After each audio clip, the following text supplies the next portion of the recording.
మారావంతి నా జీవితాన్ని మధురముగా మార్చి ఘనపరచినావు.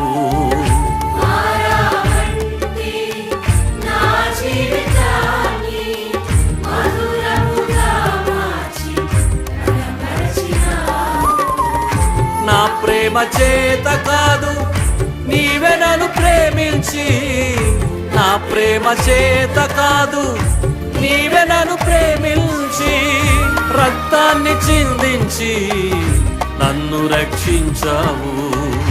రక్తాన్ని చిందించి నన్ను రక్షించావు. యేసయ్యా యేసయ్యా యేసయ్యా అని పాడి ఆయన నామస్మరణ చేద్దాం. స్తోత్రం, ఆమేన్. యేసయ్యా యేసయ్యా